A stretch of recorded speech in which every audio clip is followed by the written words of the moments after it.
It's been a heavy day. I can see before lunch, everybody has already been exhausting listening and talking about the thermal power and everything about the AI. And I know AI, and we all know as AI has already disrupted our industry as power or thermal or as a data center as a whole. The question today that we are all seeking an answer, that what are we doing when it comes to the AI disruption? How are we taking this forward, and how differently India is actually performing or can perform when it comes to developed markets? So to start with, Roopesh, I would like to ask from you, as hyperscale facilities were already pushing infrastructure limits, has AI fundamentally broken previous assumptions around rack density and facilities designs?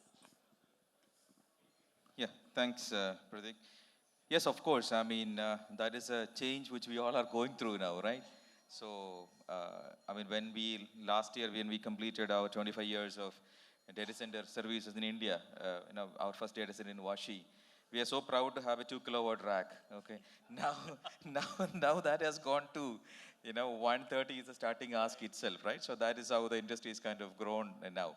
So of course, thanks to the hyperscalers and the AI workload that is coming to India, that has kind of pushed us to rethink the whole, in a way, we are designing itself. Okay. So earlier, rack density was just a number, and then we used to work around that, and then build the facilities. Now that is not the case. We are working backwards in the sense an inside-outside kind of a thing, right? So what is happening is that we don't just look at the space or the rack density. It goes all the way up to the utility now, right? So we look at what is your rack power, then how you distribute that, what is your LV side, HV side, and then all the way to the utility, and then your thermal, infrastructure also. So the way what we used to think in isolation earlier, now this has gone to an integrated, thought process. So we are looking at the complete thing, including the way we design the building also, right? Because it has to meet certain criteria, certain requirements to accommodate this kind of a growing AI workload. So we are looking at, or the entire industry is looking at as a complete, an integrated thinking, how we can accommodate all these AI workloads in these new data centers. And of course, that has definitely brought in new methods, mainly on the cooling side of it, because cooling has seen a drastic change or the shift from the traditional way. Because now, I mean, in all the previous sections, we have seen that everybody's talking about liquid cooling. I don't see anybody, anybody's not talking about liquid cooling these days, because every OEMs are now moving towards something or the other around the liquid cooling or the things around that.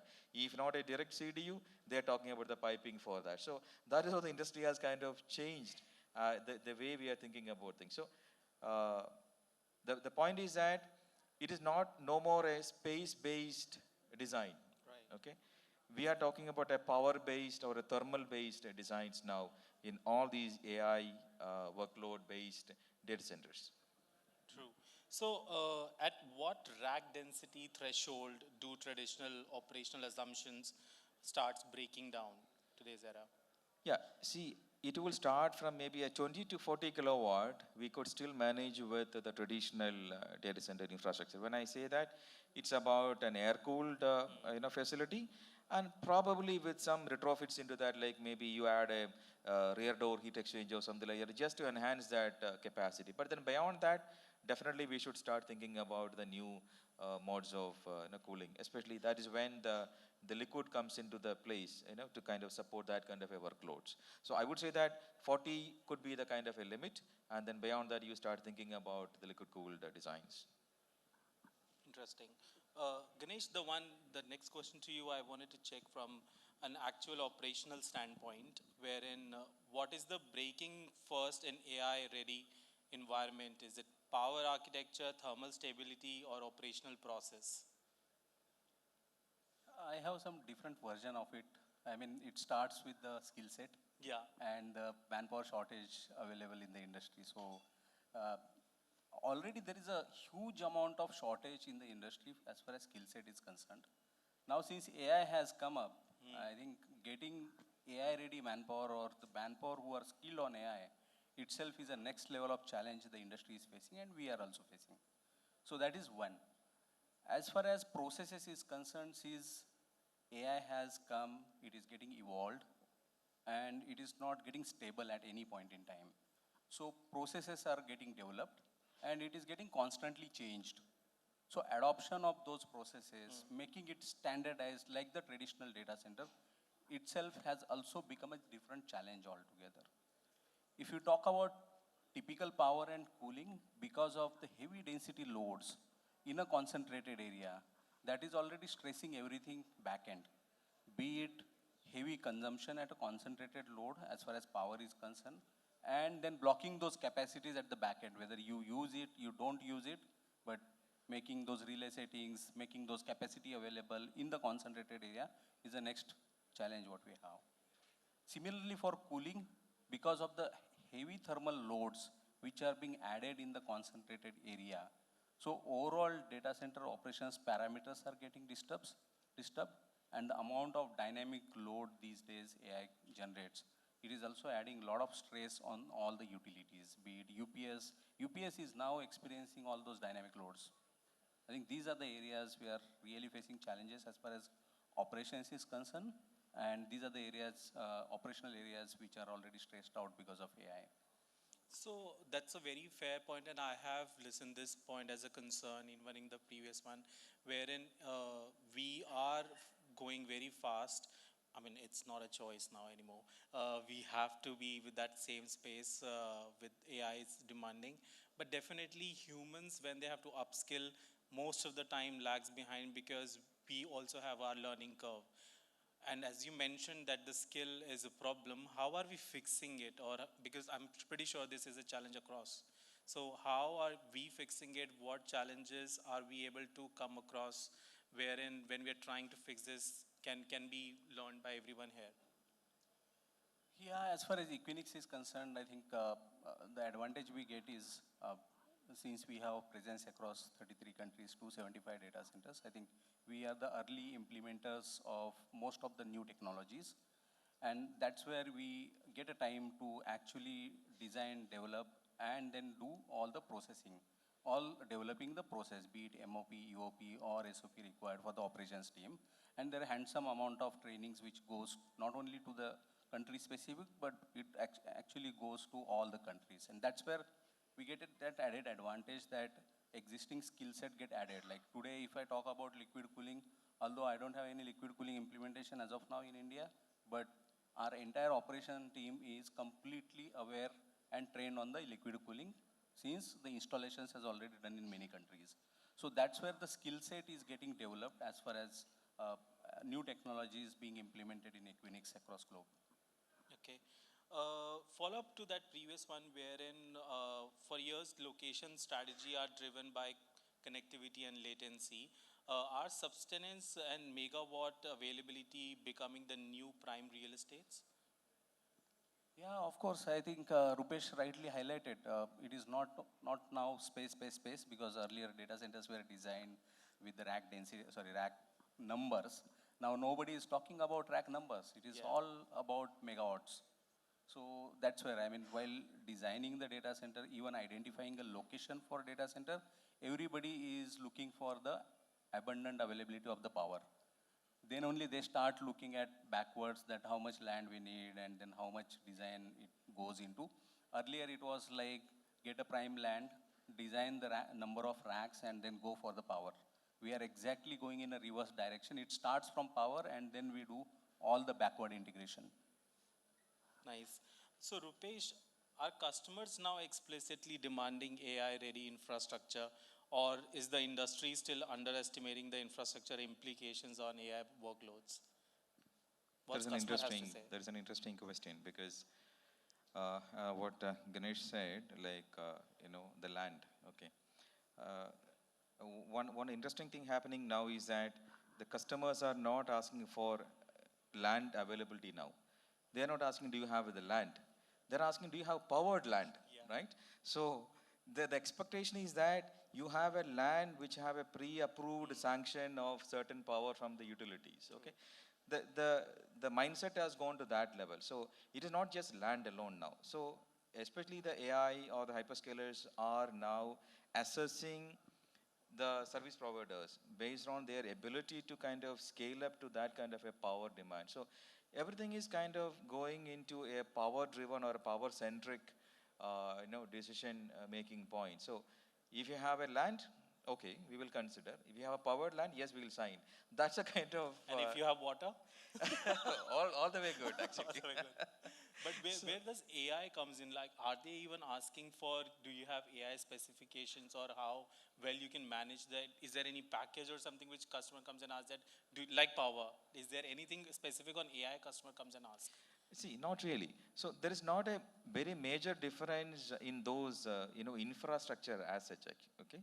So and when you have the basic things like when you have power, and if you have water, then that is considered as an ideal location for that. So just adding to what Ganesh said is also like people are now going towards the power. So wherever you have a power, buy the land and set up your data center. That's the kind of things. And if you can get water or a gray water, that is an additional bonus there, right? So that is how it is going. So once you have these two, it's kind of easy to replicate the designs for supporting the AI workloads, because those are kind of getting standardized. So it's kind of question of how you buy your equipments and then set up that infra. But these basic things cannot be ignored. I have a question for the entire panel. Anybody can pick it, maybe you, Subram. Where is AI turning data centers into energy businesses as much as compute business? No, I think that, first of all, good afternoon, and thanks for inviting me to be part of this panel. I think it's both. At the end of the day, data centers serve a purpose. And the purpose is to really provide compute workloads for specific customers or specific workloads. Now, from that perspective, obviously, compute is a driving part of the business. Now, power, even though it is part of the whole equation, because of the sheer quantum of what it contributes to the overall expense, obviously it becomes a big factor that we have to consider in the overall scheme of things. And therefore, it is both. I am of the opinion that in both areas, we are going to see considerable development, both in terms of captive power generation within own data centers, both in terms of really driving large data centers, as well as the inherent improvements and evolution that is happening in the compute space. Both are like two-horse race that's going to continue to really propel this whole data center business. Interesting. So the next one with you, can India move directly towards AI native infrastructure, or are we still bound to the legacy evolutionary models that we have? Are we ready? Although we are saying it that we are, and since morning we know, but are we on grounds ready to actually downfold the requirements that we know in future are gonna come, especially seeing what happening in developed markets? Yeah, so the answer is we are ready. So that's to face the challenges that we are seeing today. Are we ready? Yes. What that means to us within India is that we have to sort of learn to crawl, walk, and run all of it in a very short order of time. The scale that we are operating in India is still kind of somewhat smaller, I would say fairly small when compared to those data centers that are in the Western world or in China. And innovation as it is need not just come from big breakthroughs like I'm going to construct a data center in space or deep sea. It also comes from how well you do your operations, do your design, do your delivery. And I think that is where India can excel, can really come of age and become really good at. The great example, analogy that I have is that of Gmail. Gmail was not the first mailing system, but yet they rule the world same way. And we have proved to our own self by means of the service industry revolution, right. We will continue to do that in the AI data center space as well. Yes.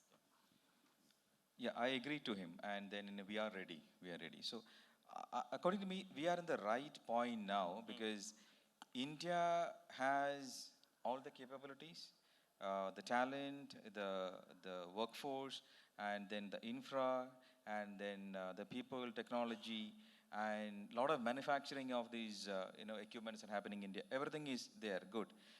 But is that all enough? My answer would be slightly different in this because we still have some challenges. So though we have all those things in place and we are ready, and then the good part is that we are building everything fresh now, right? Because we have seen all those things, and we have a good opportunity. Like, we may not have to make the mistakes the legacy data centers elsewhere has made it, because all those learnings has already kind of come through. And then we can actually start as a fresh data center infrastructure that can actually support the current requirement of this AI ready or the hyperscale kind of requirements. So that part is done. But then is that all?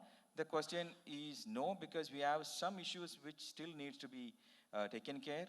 In the entire ecosystem, I would say that we still need some support from the policymakers and the utilities. For example, I'll tell you, if you go and apply for 100 MVA power, the first question is why you need 100 MVA power. But in reality, by this time, the utility should know why we need that power. They should not be asking that question to us. They should be asking that question to themselves. Right. And they should be ready with that infra, right? And another funny example is that when you go and submit a master plan, the question is, where is the 500 car parks? So by this time, even they should know that data center doesn't need this many car parks. So such kind of a legacy things, if we can kind of address, and then if we can kind of, come to a uniform, a data center friendly policy across the country, I think that is going to kind of accelerate this. Though we are already there, but that is going to definitely boost and accelerate this AI readiness in India. You have a reflection. Yeah. So I think data center industry in India is quite young, maybe 15, 20 years old. And whatever capacities we build till date for the hyperscalers, cloud consumption has already been exhausted. And whatever we are building now is all AI-ready future data centers. And whatever required to build this data center is abundantly available in India. That's where we have the added advantage. Be it power, we got surplus power, the land, the amount of skill set, the technologies, even the kind of manufacturing capabilities India has. So we have every single thing available in India to have that AI infrastructure or future-ready data centers available in India. Right. So from observability to autonomous operations that we are moving to, for years, observability meant dashboards for humans. And are we now moving towards infrastructure that increasingly observe, predicts, and heals itself, which we call AI for AI managing AI? So Ganesh, I wanted to check from you, as AI clusters become very dynamic and power dense, are traditional operational playbooks becoming obsolete? It's not completely true, but yes, AI is really giving a lot of edge and advantage as far as operations is concerned. A full-fledged automated data center, of course, it starts with all the automation from EVDG, then fuel transfer, fuel polishing, CPM, managing the entire chiller plant. So everything is getting automated with the monitoring on the PMS. And on top of that, we got the AI skill set wherein digital twin is there who is supporting us, especially to get real-time parameters of the chillers, getting the efficiency of chillers in real time. And in case some parameters are up and down, immediately not only alarms are getting generated, but it is also doing analysis and providing those inputs, go and check these steps. And that is the reason your parameters have been increased. So that is how AI is helping us today with the help of digital twin. But in operations, of course, we are bringing other new technologies where we are bringing AI chatbots. As an operations person, if I go at the UPS or at the generator, power fail and generator doesn't start. What I need is immediately EOP for the generator. And where do I get it?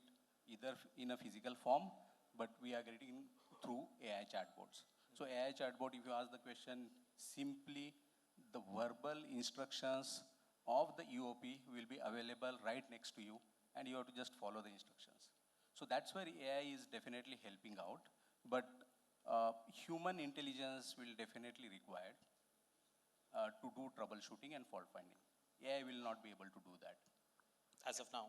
Can I add some? Yes, please. Yeah, so I think the whole notion of AI integrated operations, AIOps, we have room to grow there in India, primarily because I think it's humanly impossible to really go through the logs or the telemetry information that is coming in from literally hundreds and thousands of componentry within a data center, right, from chillers all the way to the GPUs and so on.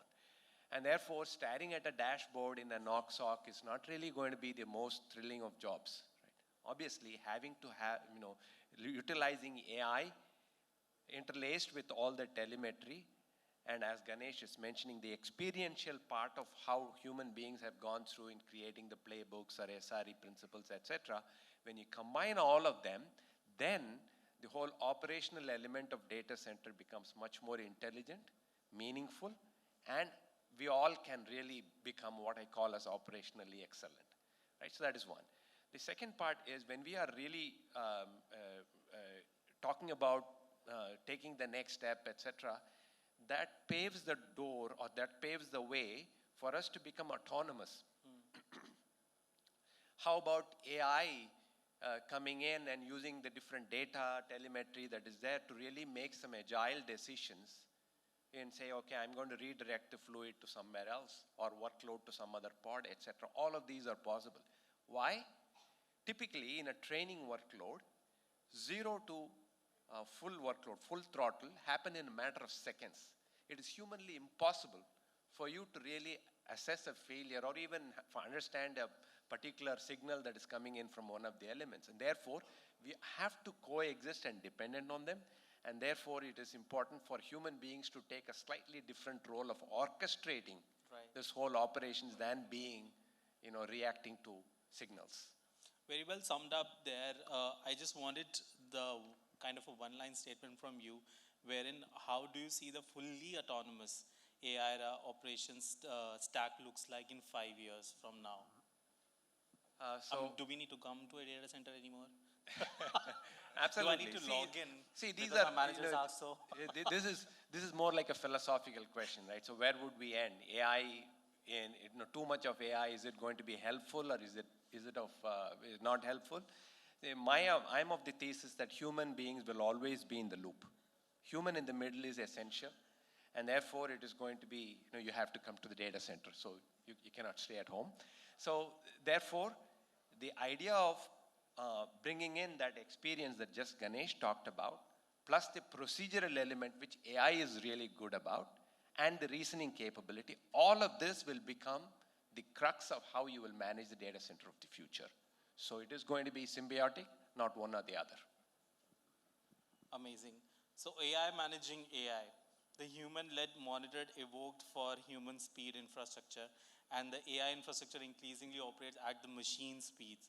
So where should we humans permanently remains in the loop regardless of how an autonomous infrastructure becomes? Ganesh, what's your view on that?